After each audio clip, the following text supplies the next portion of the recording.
이 영상 보시는 분 잘 보셔야 돼요. 이게 최근에 또 유행하는 수법이기 때문에 혹시라도 계좌가 동결되었으니 금을 사서 안전하게 맡겨라. 이거 100% 보이스피싱입니다.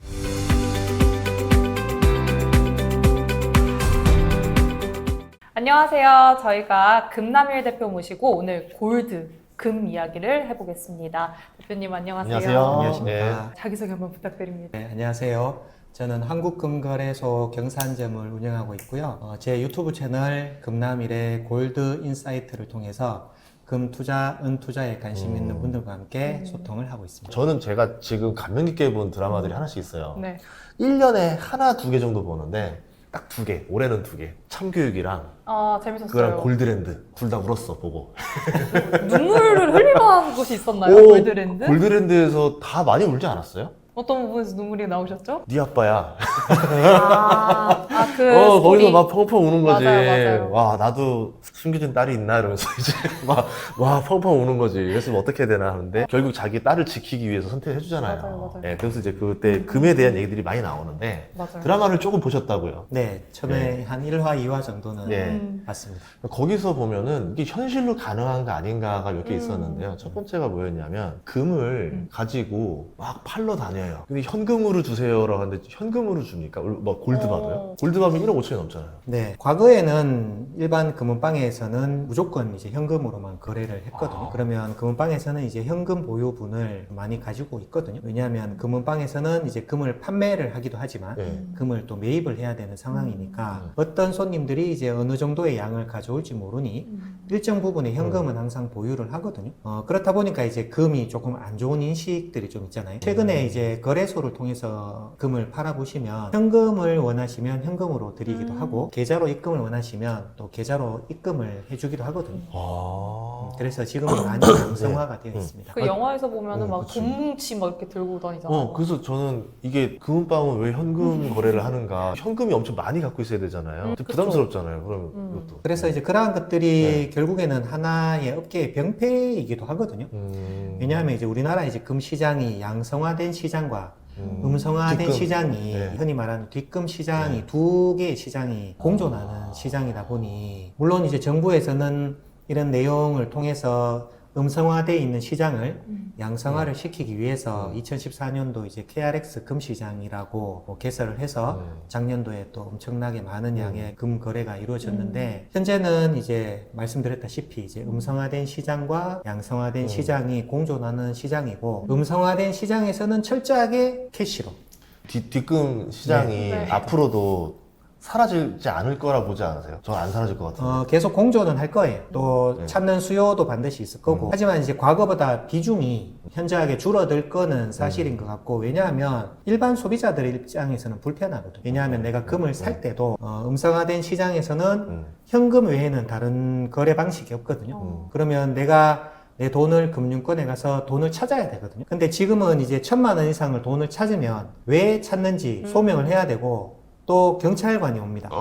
대동을 해서 이유는 혹시 보이스피싱 범죄에 연루된 건 아닌지 사실 여부를 확인하기 위해서 때로는 소비자한테 이 돈을 왜 찾으려고 하느냐, 예를 들면 금을 사려고 한다. 그러면 금을 왜 사려고 하느냐, 어디 가서 사려고 하느냐, 그러면 사는 곳에 실제로 이제 사실 여부를 전화해서 확인하기도 하는데 이걸로 인해서 이제 소비자분들이 불만이 많죠. 내 돈을 가지고 내가 투자를 하는데 왜 자꾸 이렇게 꼬치꼬치 캐묻는지 모르겠다 라고 해서 이제 좀 불만을 가지시는데 이러한 것들이 좀 음성화된 부분에 있어서 좀 폐해기는 하고 그래서 지금 제가 근무하고 있는 한국금거래소 같은 경우는 손님이 이제 계좌 이체를 원하시면 계좌로 입금을 해서 골드바를 살 수도 있고 그래서 이제 그런 부분들이 소비자들이 실제로 이제 금 거래를 할 때 자꾸 불편한 요소로 되니까 특히 이제 젊은 분들 입장에서는 왜 현금으로만 해야 되느냐 또는 현금 영수증을 요구했는데 왜 현금 영수증이 안 되느냐 라고 해서 이제 도저히 이해가 안 된다 이런 부분들이 음성화된 시장의 좀 폐해라고 볼 수 있습니다. 금을 카드로 살 수도 있는 거예요? 네, 살 수 있습니다. 그러면 부가세 어떻게 돼요? 그러면? 실질적으로 이제 한국금거래소에서 판매되고 있는 제품들 다 부가가치세가 포함되어 있는 맞다. 제품 맞네. 그 카드, 부가세가 있구나. 예, 예. 구매는 예. 가능하시죠. 다만 맞습니다. 현금으로 구매하시면 장점은 이제 현금 영수증 발행이 가능하다는 점이 있고 카드로 결제하시면 이제 할부를 할 수 있다는 또 장점은 있습니다.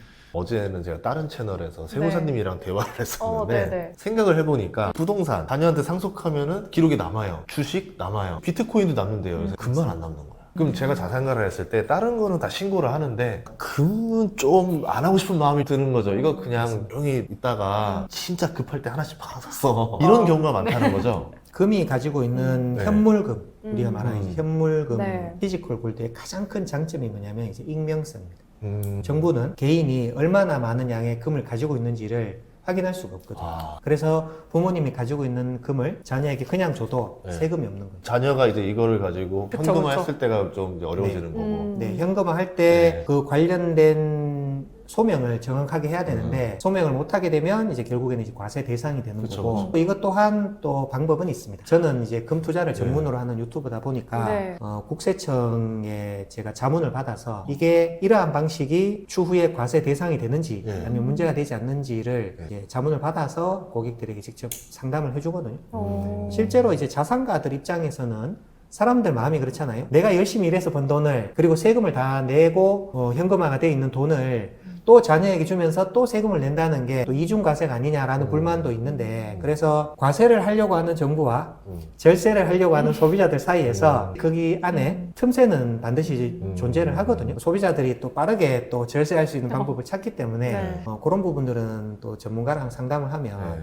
솔루션이 있습니다. 그래서 저는 금, 은빵은 사라질 수가 없고 금의 이중 거래는 뒷금이 조금 더 싸죠. 이게 없어질 수가 없는 게 금이 있는 특성인 거니까 비트코인이 원래 옛날에 그 역할을 한다 해가지고 이렇게 올라왔는데 이제 KYC나 이런 게 다 되면서 여기도 완전히 이제 이게 딱 돼 있는데 이 현물이라는 게 어떻게 참 신기한 게 서양도 그렇고 동양도 그렇고 서로 교류한 적이 없는데 금을 화폐로 쓴 거 아닙니까? 중요한 이슈가 하나 있는데 네. 작년도에 이탈리아 정부에서 부모로부터 물려받은 금이나 정부에 신고를 하지 않은 금을 자진해서 신고를 할 수 있는 입법안이 발의가 된 적이 있거든요. 그렇게 되면 뭐가 달라지죠? 그렇게 되면 부모로부터 물려받은 사실 금은 세금이 없잖아요. 거래량이 많지 않으면 소액은 충분히 현금화해서 쓸 그럴 수 수가 있죠. 있는데 정부 입장에서는 어떻게든 세수를 확보하기 위해서 국민들이 가지고 있는 금에다가 세금을 매기려고 하는 거잖아요. 근데 부모로부터 받은 거는 출처를 확인할 수가 없는데 그래서 이제 정부에서 부모로부터 물려받은 금 또는 출처를 확인할 수 없는 금을 미리 자진 신고를 하면 당신이 내야 될 세금을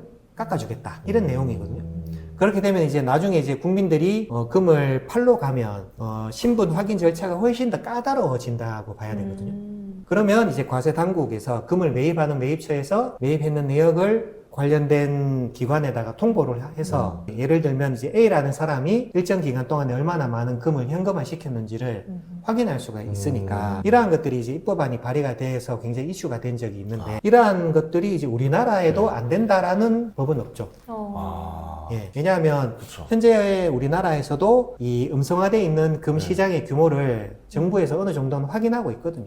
그래서 이제 이것을 이제 어떻게 과세를 할 것이냐, 세금을 거둬야 되니까. 블록체인이랑 연관시키면 되지 않아요? 거기 어떤 식으로? 금마다 QR코드 같이 세공을 해서 딱 그거랑 블록체인으로 하면은 누가 샀는지가 다 돌아다니니까. 그럼 이제 금의 매력이 사라지지 않을까요? 사라지죠. 근데 외국 가면 똑같죠. 외국은 가격이 유지가 되잖아요. 국제 가격이라는 게 존재하잖아요. 국제보다 국내보다 비싼가요? 그것은 이제 국내 환율에 따라서 음. 국내 가격이 쌀 수도 있고 비쌀 수도 있거든요. 최근에는 이제 원화가 워낙 약세기 네. 때문에 원달러 환율이 1,500원이 넘었잖아요. 그러니까 국제 시세보다는 이제 국내 금 가격이 조금 비쌀 수 있는 환경이다 이렇게 보는 거죠. 드라마에서 보니까 어쨌든 외국에서 온 거를 관으로 해서 싹 이렇게 들어왔었잖아요. 근데 금이 가지고 원래 해외로 나가면 안 되는 거예요? 정상적으로 신고를 하고 가야죠. 신고라는 건 세금 신고하고 나가는 거예요? 저희가 이제 금을 무역하는 업자라고 예. 보면 해외에서 금을 수입을 하면 이제 관세를 3%를 내야 되거든요. 부가가치세는 최종 소비자에게 받아서 납부를 하는 거기 때문에 상관없는데 관세를 3%를 내는데 추후에 관련된 증빙을 내면은 그 내는 3%의 관세는 다시 돌려받을 수는 있어요. 그래서 그런 것들이 일반 개인들이 하기에는 한계는 있죠. 밀수하는 방법 되게 재밌는 거 있는데. 어디 집어넣고 먹고 들어. 몸에? 아니 검색대에다 윙윙 울릴 텐데 옛날에는 근데 뭐지? 위에서 자꾸 뭐가 윙윙 신발 깔창에다가 그 깔창 모양으로 금을 녹여서 그래서 이제 신고 검색대를 통과를 했는데 근데 엄청 무거울 거 아니에요? 어이, 진짜 그러네요. 그렇기는 한데 그러한 것들이 이제 발견이 되다 보니까 지금은 검색대 통과하실 때 신발 다 벗고 맞아요. 그런 데도 경험하셨죠? 있어요. 예, 예, 예, 예. 아이고. 또 다른 방법은 금을 예. 비엔나 소세지처럼 이렇게 깍두기처럼 이렇게 쫙 만들어서 그거를 은밀한 부위에 넣어서 그렇게 이렇게 몸속에 넣어서 들어가는 거잖아요. 이거 안 걸려요, 근데? 몸에 넣었잖아. 몸에 넣었는데 뭐 확인은 되겠지만 내부에 있는 거니까 이제 수색을 못 하는 거죠. 네. 그러니까 여기 벨트 같은 오 거랑 마이 갓. 윙윙윙 하면서 이게 벨트 쪽에서 울리네 이러면 근데 이게 뭔가 출처가 불분명한 금을 현금화할 때 되게 애먹잖아요. 그 영화 속에서도. 네, 금은방 그 주인이 조마조마하잖아. 막 이상하게 본단 말이에요. 맞아, 의심하고 막 질문하잖아요. 그러니까요. 근데 실제로 그렇게 보면 많이 하셨으니까 오. 딱 네. 보자마자 저 사람은 수상한 사람이야 이게 딱 보이십니까? 예, 그럼요. 바로 할 수 있죠. 어... 저도 현업에서 금을 다룬 지가 이제 30년이 되다 보니까 20대 때부터 항상 제 손에 금이 있었거든요. 그래서 많이 만지다 보면 본능적으로 오는 그 촉이라는 게 있습니다. 오. 첫 번째 저희가 이제 거래소를 운영하다 보면 금을 사러 오는 사람들도 많고 팔러 오는 사람들도 많은데 첫 번째 사러 오는 사람들 경우에 제3자의 계좌를 통해서 이제 보이스피싱 범죄자들을 단번에 구분을 해낼 수 있거든요. 특정 금액에 맞춰서 골드바를 구매한다거나 아니면 오늘 바로 가져갈 수 있는지 물어본다거나 재고가 어느 정도 있는지를 물어본다거나 네. 또는 구매는 A가 하는데 B가 송금을 한다거나 이런 것들은 100% 보이스피싱이 의심이 되거든요. 최근에 금값이 워낙 비싸다 보니까 보이스피싱 범죄가 굉장히 많아요. 그래서 특별히 조심할 필요가 있고 저희 지점에서도 몇 분의 고객님이 실제로 보이스피싱의 피해자가 되신 경우도 있고 그리고 골드랜드에서도 보면은 이제 골드바를 가지고 금방에 가서 파는데 그게 쉽지 않다라고 나오잖아요. 네. 근데 제가 그 드라마를 보면서 대본을 정말로 현실감 있게 잘 짰구나라고 생각을 하는 게 일단은 손님들이 가지고 오시는 금이 그 사람과 매치가 돼야 돼요. 근데 막 10kg짜리 막 들고 있으니까. 일반인들이 10kg짜리 골드바 금괴를 가지고 오는 것은 키 드물어요. 설령 가지고 올 수 있다고 하더라도 대화를 통해서 출처, 그리고 어떻게 났는지, 어떠한 방식으로 팔려고 하는지, 왜 팔려고 하는지 관련된 이제 질문을 해보면 아 이게 충분히 납득이 된다, 아니면 의심이 간다 이걸 바로 알 수 있거든요. 보통 젊은 분들이 1kg 골드바만 가지고 가서 팔려고 해도 일단 아마 거래소에서 의심할 거예요. 어디서 난 건지. 부모님한테 물려받았다라고 대부분 많이 말씀하시잖아요.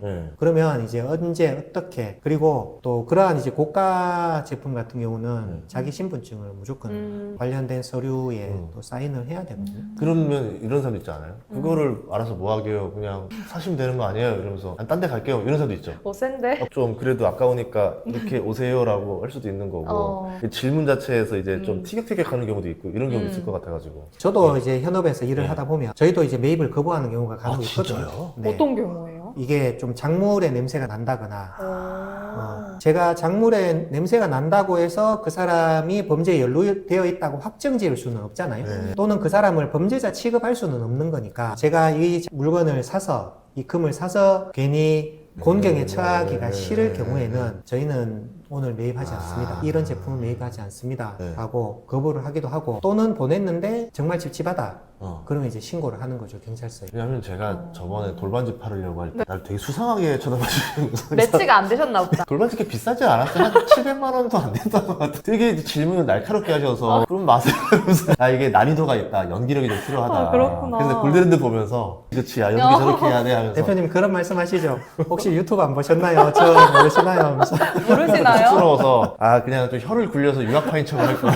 예를 들어 100g 골드바다 이것도 좀 수상하게 보셔요. 100g도. 그렇지는 않아요. 네. 간혹 손님들 중에 뭐 몇 킬로를 가지고 오는 분도 계세요. 우와. 여기서 좀 하나 드리고 싶은 말씀이 있는데 간혹 금을 팔았는데 세금이 나왔더라 라고 해서 실제로 금을 팔면은 세금이 나오나요? 라고 물어보는 손님들이 꽤 많거든요. 아 없잖아요. 실제로는 없죠. 거래 방식이 혹시 잘못되면 세금이 나올 수도 있어요. 실제로 거래를 할 경우에 통장으로 거래를 한다거나 아니면 골드바를 팔았는 그 금액을 한 번에 통장에 입금을 한다거나 이러면 입금을 하는 것 자체는 문제가 되진 않지만 그 돈을 가지고 특히 부동산을 취득하게 될 경우에는 자금 소명에 대한 과세 당국의 요청이 있어요. 거기에 정확하게 설명을 못하면 이제 역으로 돌아가는 거죠. 그러면 이 돈을 어디서 났느냐? 금을 팔아서 샀다. 그 금은 어디서 났느냐? 부모에게 물려받았다. 이게 결국에는 이제 세금이 나오는 구조가 되기 때문에 그래서 금을 팔 때 원천적으로는 이제 세금이 없지만 파는 방식이 좀 잘못되면 세금이 나올 수도 있습니다. 그러면 금을 살 때 영수증 받잖아요. 그러면 내가 보관하는데 그냥 같이 넣어놓고 보관해 두는 게 제일 편하겠네. 나중에 그럼 팔았을 때 혹시라도 그러면 나 여기서 이렇게 샀고 팔았다. 이게 영수증도 영수증이 있으면 되는 거잖아요. 일반적인 거래 영수증은 충분히 위조나 가라로 만들 수가 있잖아요. 가장 중요한 것은 현금 영수증. 거래가 이체된 내역과 현금 영수증 발행 내역이 있으면 거래를 충분히 소명할 수 있거든요. 예를 들어 설명을 드려볼게요. 만약에 A라는 사람이 내가 1억이라는 돈을 골드바를 구매를 했습니다. 근데 시간이 흘러서 금 가격이 쭉 많이 올라서 10억이 됐어요. 근데 나중에 팔아서 그거를 이제 계좌로 입금을 받았단 말이에요. 입금을 받아서 내가 아파트를 하나 샀습니다. 10억짜리 아파트를 샀습니다. 아파트 부동산을 구매하게 되면 지금 100% 자금에 대한 출처 소명을 해야 되거든요. 그럼 이제 역으로 이거는 내가 골드바를 팔아서 나온 돈이다. 그러면 그 골드바는 언제 샀느냐? 몇 년도 특정한 날에 샀고, 일반 거래 영수증은 충분히 위조가 되기 때문에 내가 구매를 할 당시에 현금 영수증을 발급받았다. 그게 깔끔하겠다. 예, 이것은 과세 당국에서 봤을 때는 100% 클리어한 거래라고 보기 때문에 그쵸. 이런 거래는 세금이 없는 거죠. 이게 금투자가 가지고 있는 가장 큰 메리트고 장점이기도 합니다. 왜냐면 양도세가 없다라는 게 너무 좋은 거예요. 다른 거는 양도세가 거의 다 있고, 이제 코인도 내년부터 얘기가 나오잖아요. 금은 왜 양도세가 없는 거예요? 모르겠습니다. 근데 정부 당국에서도 네. 어떻게든 이제 과세할 수 있는 명분을 찾고는 싶겠지만 이제 금의 특성상 물리적으로 형태가 변형이 되어도 그 가치가 변하는 건 아니니까 과세할 수 있는 딱히 명분을 찾기가 좀 어려운 부분은 있는 것 같습니다. 근데 궁금한 게 진짜 금 같은 거 확인할 때 영화에서 보면 액체 같은 걸 떨어뜨리더라고요. 네네. 근데 그게 안 움직이면 진짜 금인 거예요? 흔히 우리가 일반적으로 사용이 되는 시금석과 시금 용액이 있거든요. 그렇게 해서 뭐 24K, 22K, 18K, 14K, 뭐 10K 이렇게 용액이 있는데 예를 들면 뭐 18K를 이제 시금석에 긁어요. 긁어서 그 용액을 떨어뜨려서 긁은 흔적이 지워지면 순도가 안 나온다는 얘기. 그 흔적이 남아 있으면 그 순도가 나온다는 얘기거든요. 통상적으로 일반 금은방이나 금거래소에서 시금석과 용액을 통해서 순도 테스트를 하거든요. 근데 최근에는 워낙 정교하고 함량이 미달되어 있는 순도가 미달된 금들이 많이 나오다 보니까 그런 이제 시금 용액만 가지고는 정확하게 분석이 안 돼서 저희 지점도 보유는 하고 있는데 이제 성분 분석기 자외선을 쏴서 금속의 표면에서 최대 10마이크론까지 이제 투과를 하는 거거든요. 통상적으로 우리가 이제 금이나 은에 이제 도금을 할 경우에 네. 도금을 하면 최대 두께가 2에서 3마이크론까지만 두께로 도금을 하거든요. 근데 이 성분 분석기는 10마이크론까지 이제 깊숙하게 투과가 되니까 겉에는 도금을 하고 안에는 가짜금이다. 이런 것들은 다 판별을 할 수가 있거든요. 그래서 시금석이나 용액을 통해서 순도가 나오는데 더 안에 들어가 보면 납덩어리나 아주 금이 아닌 것들이 들어가 있는 것들은 이제는 다 구분을 해낼 수가 있고 그만큼 또 이제 위조의 기술이 훨씬 더 많이 정교해졌습니다. 마지막으로 금은방 할 때 도둑이 들까 좀 항상 무섭지 않으세요? 왜냐면 영화에서도 보면은 그 경보가 울려서 경찰이 오기 전에 먼저 털면 된다 이래가지고 막 깨고 들어가고 이런 영화 많이 나오잖아요. 네네. 어떻게 대처 방법들이 뭐가 있어요? 과거에는 네. 일부 금은방들이 퇴근할 때 진열장 안에 있는 귀금속을 금고로 옮겨놓고 퇴근을 해야 되는데 그러한 일들이 매일매일 하다 보면 너무 번거롭잖아요. 그래서 그냥 천으로 덮어만 놓고 퇴근을 한단 말이에요. 그러한 것들을 이제 알고 있는 범죄 조직들이 유리창을 부셔서 순식간에 정확하게 5분 안에 이거를 이제 다 싹쓸이 해야 된다라는 게 있었거든요. 근데 최근에는 대부분의 금은방들이 퇴근할 때 그러한 귀금속류를 금고에 다 집어넣거나 아니면 금고형으로 되어 있는 아주 고가의 진열장을 주문을 해서 보안을 과거보다 훨씬 더 철저하게 하기 때문에 아마 과거에는 금은방 털이 뉴스를 종종 보셨을 텐데 최근에는 거의 못 보셨을 거예요. 그만큼 이제 보안 절차가 훨씬 더 강화되었습니다. 근데 그러면 맨날 금고에 넣었다 뺐다 하면 그것도 귀찮잖아요. 그래도 해야죠. 나는 전 금은방 아까 농담삼아 하라 했지만 네. 못하겠는 게 그러면 금은방을 못 떠날 것 같아. 거기서 애지중지. 아니 이러다가 직원이 들고 튀면 어떡할 거야. 불안해 하실 것 같아. 안 돼. 근데 관련된 범죄가 좀 줄어든 네. 이유는 네. 우리나라 이제 CCTV가 워낙 잘 돼 있어서 그런 것도 충분히 된다라고 생각하고 혹자는 그런 얘기 하더라고요. 배달 라이더 기사들이 배달을 할 때 일부러 오토바이 시동을 켜놓고 올라간다는 우스갯소리를 하거든요. 그러면 이제 시동을 켜놨으니까 가져가라. 그러면 네. 나는 새 오토바이로 보상받을 수 있으니. 그런 이유였구나. 네, 그런데도 안 가져가는 이유가 이제 가져가면 이제 CCTV 노출이 네. 되기 때문에 그런 이유도 있다고 합니다. 아, 근데 보이스피싱 얘기해 주셨는데 보통 보이스피싱 오면은 현금을 보내라 뭐 이렇게 하잖아요. 근데 네네. 금은 어떤 수법으로 보이스피싱이 이루어져요? 과거의 금 보이스피싱은 A라는 사람이 저희가 있는 거래소로 방문을 해요. 그래서 내가 골드바를 사려고 하는데 예를 들면 1억이라 1억에 상응하는 골드바를 주문을 하고 자 그러면 돈은 이제 B가 보내는 거예요. 그러면 이제 B가 결국에는 피해자거든요. 그러면 이제 B는 이제 보이스피싱 단체로부터 당신의 계좌가 동결됐으니 안전한 곳으로 보내라. 뭐 이런 식으로 해서 B로부터 돈이 들어온단 말이에요. 그래서 그거는 이제 과거에 좀 범죄 방식이. 그래서 지금은 골드바를 손님들이 구매하러 오시면 A의 신분증과 A의 계좌가 맞는지를 반드시 확인을 하거든요. 네. 그런데 최근에 이제 신종 범죄가 또 생긴 게 뭐냐면 고령의 그 어른들에게 당신의 계좌가 범죄에 연루가 되었습니다. 그래서 나는 검찰청에 누구인데 당신의 계좌는 털릴 수가 있으니 안전하게 금을 사서 보관을 하셔야 됩니다. 그래서 피해자가 직접 금거래소나 금은방에 가서 금을 사게 만들거든요. 그런데 미리 그 피해자의 핸드폰 앱에는 악성 앱이 깔려져 있어서 이 사람이 자녀랑 통화하는지 어떤 문자 메시지를 주고받는지를 다 알고 있어요. 그래서 제가 아는 분 중에 한 분은 실제로 보이스피싱한테 그런 연락을 받고 실제로 딸이랑 통화도 해요. 딸이랑 통화도 하는데 아무렇지 않게 금 좀 사야 되겠다고 그렇게 해서 실제로 거래소를 방문을 하거든요. 네. 거래소를 방문을 해서 되게 자연스러워요. 부자연스러운 게 하나도 없이 자연스럽게 와서 금 투자를 좀 하려고 합니다. 여기 있는 거에서 내가 살 수 있는 거 좀 주세요. 그래서 한 7천만 원 정도 직접 본인이 금 거래소에 계좌로 송금을 하거든요. 그리고 나서는 금을 들고 유유히 그냥 가요. 아무런 불안한 기색 없이. 그러면 특정한 장소에서 검찰청 관계자라고 해서 우리에게 맡겨놔라. 그렇지 않으면 위험해지니까 수사가 끝날 때까지 보관해 두겠다. 수사가 끝나면 돌려드릴 테니 걱정하지 마시라. 이런 식으로 한단 말이에요. 이 영상 보시는 분 잘 보셔야 돼요. 이게 최근에 또 유행하는 수법이기 때문에 혹시라도 계좌가 동결되었으니 금을 사서 안전하게 맡겨라. 이거 100% 보이스피싱입니다. 이게 딱 들었을 때는 말도 안 돼 이렇게 생각하는데 악성 하면은 앱을 통해서 다 조정을 해요. 핸드폰을. 무섭네요. 그래서 실제로 당하신 분도 저도 왜 당했는지 이해를 못 하겠는데 흔히 말로 이제 뭐에 씌었다 그러잖아요. 씌어버리죠. 그런 느낌처럼. 네. 근데 이미 이제 금은 내 손에서 떠나는 순간 주인을 찾기 어려워요.